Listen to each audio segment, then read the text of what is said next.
martial arts when I was about 13. I think my father had come home with a gi and a belt, and he had taken a martial arts class with a buddy of his. He came home, showed me a few moves, and that was it. I was like, yeah, I want to do this too. And so he found, I was about 12 or 13, and he found a karate school, you know, maybe a couple miles from the house, Flying Tiger Taekwondo Center. And I started taking Taekwondo. Front kick! Chop! Elbow! You know, I'm 54 years old now. I've done it my whole life. And all I can tell you is that I try to get my kids involved in martial arts, and neither one of them had really a lot of interest in it. But for me, it's been a great release. It's been a great outlet. I've done it my whole life. I don't go to a dojo. I don't, you know, participate in tournaments or anything like that, but it's something that I can always go into my gym or my garage, and I can work out on my bag, I can stretch, I can throw my kicks, and it keeps me balanced. It keeps me centered, and it's better than having a shrink. It's better than having a therapist, you know, because it is your therapy. It translates into everything that you do in your life, whether it's business related or whether it's you know, playing softball with the guys, you know, in town. Your body feels in sync, and that's what it means for me. Dropped out of school at the University of Louisville, got a job as a car salesman, sold the owner of a local modeling agency a car, and she said, "You should be working for me," and I said, "Okay." And my first job was an industrial film for Kentucky Fried Chicken. And everybody was like, "You're really, you know, you're pretty good. You're kind of a natural. Have you ever thought about pursuing acting?" I thought, "Yeah, I kind of thought about it, but I don't, you know, how do you do that?" You know, and they're like, "Well, I don't, you know, just keep doing what you're doing for now." And so I did some more local, regional things like that. And I just decided, you know what, you got one life to live, you know, move to California, move to LA and see what you can do. So I packed my bags. I moved with a buddy of mine who wanted to go out there, which made it a little easier going out with somebody. But we drove out in a 1977 Saab that broke down at least a couple of times on the way there. And we stayed in various places along the way, Texas, Oklahoma, wherever we were. And I made my way to San Diego, where a friend of my father's worked at a car dealership and sold me a beater, which is actually in No Retreat, No Surrender. It's parked in the parking lot of the fast food restaurant in that scene.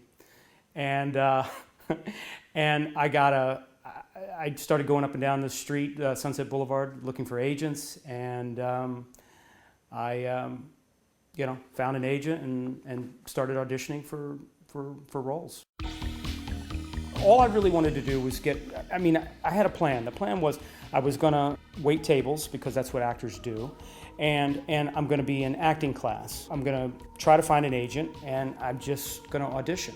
And I thought, well, you know, I have this martial arts training. If there's ever a martial arts film being cast, maybe there might be something in it for me. And a kid that I worked with at the old spaghetti factory on Sunset said, "Hey, did you see in Dramalog?" That was a publication that had breakdowns in it for sort of low-budget films and things like that.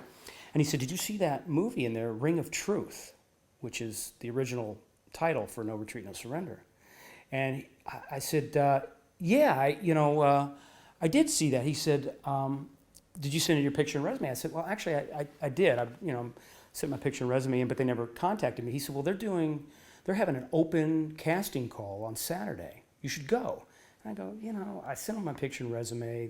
I told them I was a black belt in martial arts. There's no response. I said, "They're probably looking for somebody with a lot more experience, or, somebody older, somebody younger, whatever." And I was, the next day, Saturday, I was laying by my pool. I had a little apartment with a pool, and laying by the pool, and kind of woke up out of a half sleep and thought, "Oh, that audition for that movie is today. Should I go? Screw it.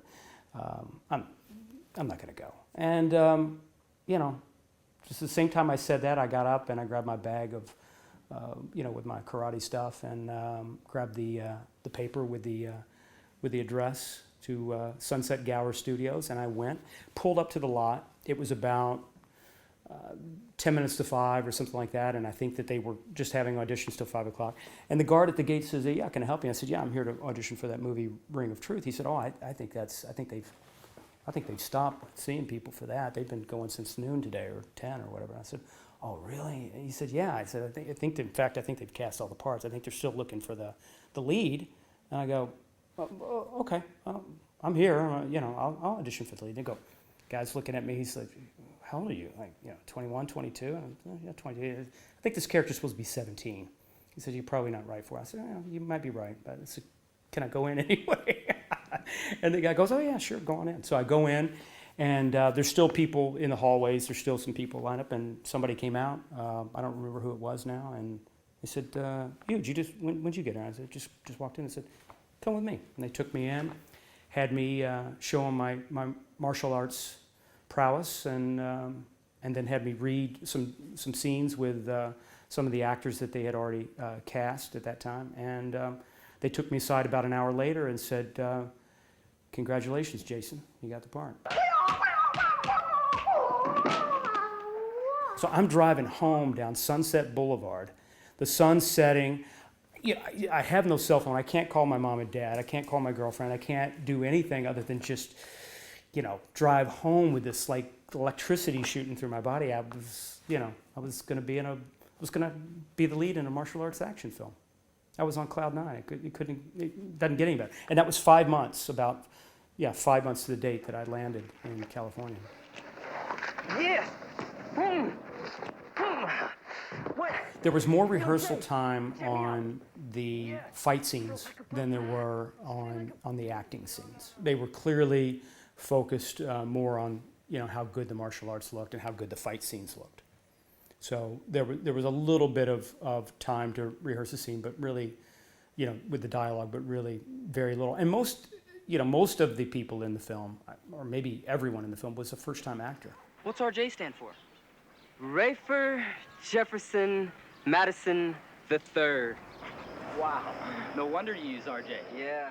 The writer was on the set the whole time, Keith Strandberg, and he was his dialogue was very much set in stone. Who's the lard ass? Beat it, Brucey. I mean, they adjusted things based on what I could do physically, I think, sometimes. This was a film company out of Hong Kong. They were just used to working their actors to the bone, So you, at the end of the day, you needed a hot bath, and even at 22 years old, you felt it. At the end of the day, you were pretty beat up. The director, Corey Ewan, didn't speak English. Often they were talking about the setup and the shots and the scene in Chinese, so there was a lot of stuff that I didn't know about. And then Keith Strandberg, the writer who spoke Chinese, would come to me and say, "Okay, this is what they're talking about. This is what they're thinking about doing." There's nothing impossible with the Hong Kong film company like that. They just believe that anything can be done. And, "Oh, can you do this?" Well, we'll show you. We'll teach you how to do it. And they'll just take you aside, and the choreographer would work with me until I got it, and then we would go shoot it. So I think that they just believe anything is possible, and they really were hard workers. I mean, we would shoot, start as early as we could in the day and go as long as we could before we would stop. They had a lot to get through in 7 weeks. Well, Jean-Claude Van Damme was right off of the boat, just like I was. We both just rolled into Los Angeles, and within months, and here we were picked to star opposite each other in this martial arts film. Jean-Claude really knew exactly what he wanted. He wanted to be a martial arts star. I just wanted to be an actor, but he knew exactly what he wanted, and he wanted to be a martial arts star. Well, there was one funny incident didn't make the final cut because it really wasn't planned. The scene where Jean-Claude and I are having the final fight scene, and I'm on the ground, and he comes and pounces on me with his knee and puts his hand on my throat. I had makeup prepare me a blood capsule. He had already had an incident with Pete Sugarfoot Cunningham where he did a jump spinning kick and actually hit Pete and knocked him out. And so he was already a little nervous about, something like that happening. So when he jumped on me, I bit down on the capsule and blood just gushed out of my mouth and down my side. And nobody knew about it except for me and the special effects makeup artist. And Jean-Claude he freaked out. He was just so afraid, oh no, what have I done? But we had a good time together. I mean, he was a very funny guy, and we were only together the 2 times. We did spend some time together, but not the full 7 weeks that it took to shoot the film. We filmed mainly in Sherman Oaks, California. We shot in Venice Beach. The bar, the Brig, is actually down in Venice. And the abandoned house, was in Eagle Rock. The family home was in San Pedro. And then we shot for a week in Seattle doing establishing shots, and all that stuff was actually in Seattle. But everything else was in Los Angeles. That's why sometimes when you see a scene from No Retreat, No Surrender, and it's supposed to be Seattle, but off somewhere in the distance you see a palm tree. Greatest challenges, I think, was that because it was a low-budget film, we had to be ready to shoot whatever part of the scene made sense to shoot at that point in time. Maybe we couldn't shoot something because a particular actor wasn't there, or they didn't have everybody in place that they needed. I was in almost every scene of the film, so I had to be there the whole time. So even if they weren't shooting my stuff, I was on the set in a trailer. LA Karate. I'm impressed. Never having shot a film, never actually having done anything other than some commercials and some industrial or training film type. I think that I was just in awe of the fact that I was living in Southern California. Just 5 months prior, I was selling cars in Louisville, Kentucky, and now here I am living my dream. I was doing exactly what I had set out to do. So the highlight was just every day showing up and working from sunup to sundown. I was signed to do No Retreat, No Surrender Part 2 and 3 and 4. After the movie's release, I had gone back to Louisville, Kentucky, and I married my girlfriend, and we came back to LA. She had blonde hair and blue eyes, and I asked if I could bring her with me to the sequel, which was going to be filmed in Thailand somewhere. And they said, "Oh no, I don't think you want to, bring your blonde-haired, blue-eyed bride where we're going."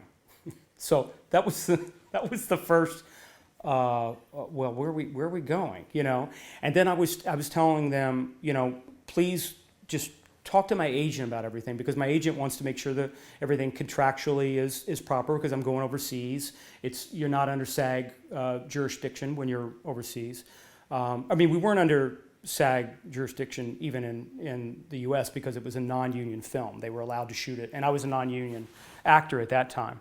But by the time that we 2 rolled around, I had done some television stuff, so I was in the Screen Actors Guild by that point. So I said, please, just go through my agent. They just want you to go through them, and they just kept calling me and not going through my agent. I had said, I had asked if I needed shots for the film, and I was dealing with somebody at the time, I can't remember his name, but he was not the original group that I knew and had dealt with. He was some sort of middle in between guy who worked for the company, and I just started to feel apprehensive about it. Cynthia Rothrock was to appear in it as well, who we actually got to do a film, almost 10 years later together. But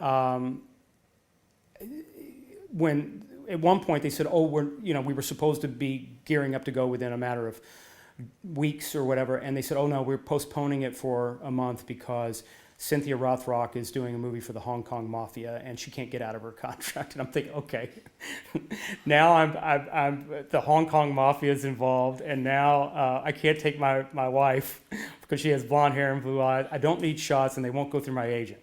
So about that time, I go, what the hell's going on? And I pick up the phone and I call Jean-Claude. And I say, "Jean-Claude, what's going on with seasonal films?"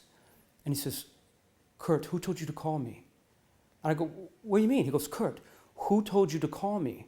I said, Jean-Claude, nobody told me to call you. I'm just concerned about seasonal films. They said I can't take my wife. She's got blonde hair, blue eyes. Hong Kong Mafia's involved. I ask them about shots. They say I don't need them. They won't go through my agent. I said, I'm concerned. He goes, Kurt, I tell you right now, I know going. I said, what do you mean? He goes, Kurt, listen to me. I know going. We're filming on Cambodian border. There are pirates in the jungle. You know what? These pirates? They come, they steal our equipment, our passports. The police, they come, they don't know who we are. They throw us in jail. They fuck us in our butts. I know going. So I was like, holy shit. Wait, Jean-Claude, Kurt, listen to me. I know going. So, I mean, you know, there was all these things that came up that we didn't get worked out. And my agent was like, well, why don't you just go do a soap opera? So I said, okay, that sounds good. You don't have to move and you can stay here. So I ended up not doing the film, and I guess Jean-Claude ended up not doing it as well. So You must be as a warrior. We practice how to stop violence. What you learn from me is for defense only. You don't want to listen? Bye. So many people have written me over the years and said what an inspiration the movie was for them. You know, people that said they were going through a tough time, being bullied, or they were going through a divorce, or they were trying to lose weight and they'd never been able to do it before, and that No Retreat, No Surrender gave them the inspiration to overcome whatever it was that they were going through. And I think that, you know, as an actor, part of what we do is you want to move people, you want to inspire people, you want to make a difference. And the fact that it not only entertained people, but it motivated them is just it's an amazing compliment. It's just icing on the cake that I didn't really expect. You know, I just like the whole process of making the film, all of the people, the cast, the crew. It was one of those once in a lifetime experiences. No retreat, no surrender.